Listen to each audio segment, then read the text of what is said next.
In Camera Lucida, Bart makes a case of the meta-semiotic madness of the photograph, and rhetorically generates a meaningful, that is, semiotic context for the dramatic eruption of the real itself. What is crucial here is that for him to produce this reality effect, the essence of photography as the indexical that has been, as well as the extremely influential theories of Studium and Compton, the majority of images utilized to do this work are photographs of slaves and racialized others. Indeed, textual analysis shows that slavery, race, and ethnicity become the privileged tropes, the apparatus with which to figure the essence of photography for art at any cost. Slavery and race become rhetorical figures, the very media for deriving the ontological character of a visual technology.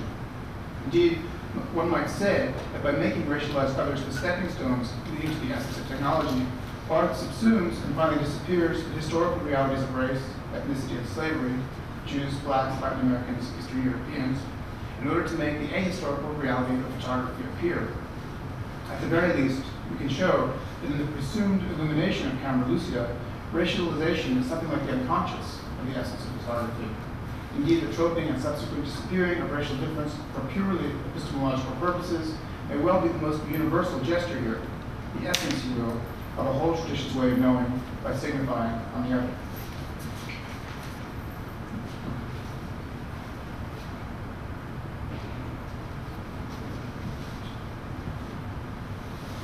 For Bart, the unique quality of the photograph is that has been, along with the ability of the punctum to puncture the merely meaningful and disrupt the normative function of the sign, imbues the photograph with a radical semiotic instability.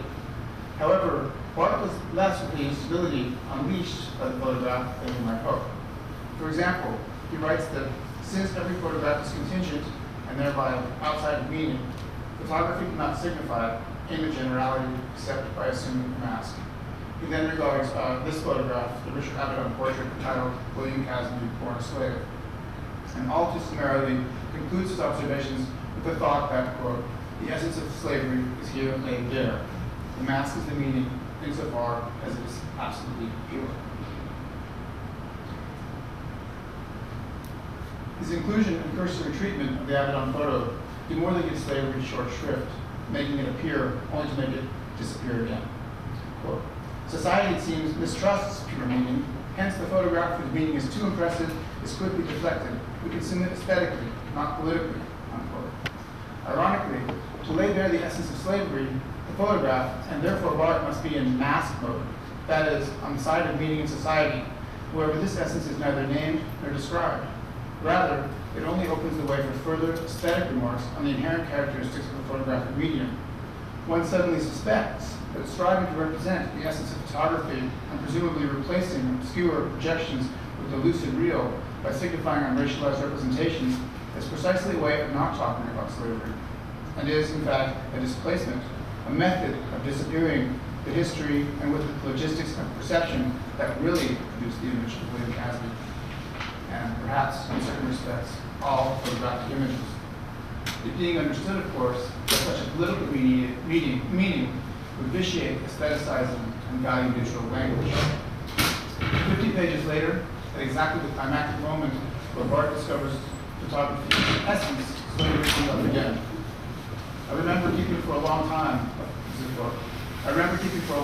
a photograph I had cut out of a magazine, lost subsequently, like everything too carefully put away, which showed a slave market, a slave master in a hat, standing, the slaves in loincloths, sitting. I repeat, a photograph, not a drawing or engraving. For my horror and my fascination as a child came from this, that there was a certainty that such a thing had existed, not a question of exactitude, but of reality. The historian was no longer the mediator, slavery was given without mediation, the fact was established without method.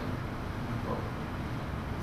One is reminded here of Regis Debray's statement, a fortiori ideology could be defined as the play of ideas in the silence of technologies. Here, the silent technologies that establish Bart's certitude without method would include all the recording machines and disciplinary technologies involved in the mediation of people by graphing their skin as image or sign, and converting subjects into objects and persons into commodities that together constitute and constellate as photography. In camera lucida, slavery itself composes photography's primal scene. It's degree zero. Only Barth reads an image of slavery, actually and uncannily an absent image of slavery, in purely phenomenological terms. Whether in semiotic or evidentiary mode, slavery appears in camera lucida as supplemental to the photograph. In the first instance, the CCASD photo, slavery appears as an essence that is visibly communicated and thus of no more interest, since Barth pursues the photograph as an event outside of meaning. And in the second evidentiary example, an absent image of slavery appears as a cynosure of photography itself. Slavery in its absence exists, as it were, to establish the that has beenness of the photograph. Thus, the disappearance of method in Barth's establishing for himself the facts of slavery has in fact the opposite function in camera lucida. The discursive disappearance of slavery establishing the facts of photography, that is the method. It is only via the epistemic disappearance of slavery and of all the historical economic vectors that made both slavery and photography possible that Barth's phenomenological account of photography as merely a technical medium is possible. One must keep the histories of racial formation and political economy outside of the frame to have evidence without method.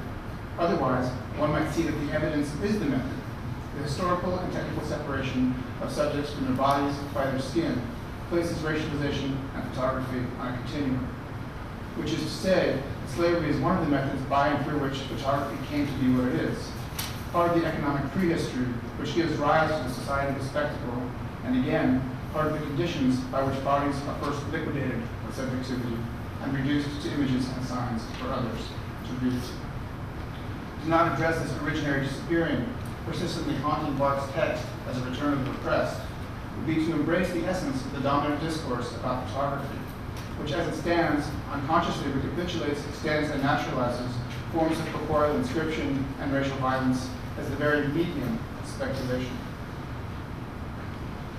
To be sure, no amount of looking at Avedon's photo of William Casby, born a slave, could redeem any aspect of the violent injustice and unspeakable enduring of the past.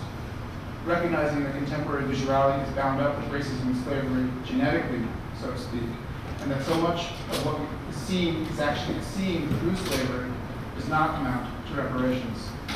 However, the abiding thought that Scotland, and I would also argue, discursive regimes are inexorably entangled in lived racism, past and present, and that there is no photographic image, and possibly no post-photographic image that is untouched by racism, shifts the terrain of the understanding and utilization of images and archives.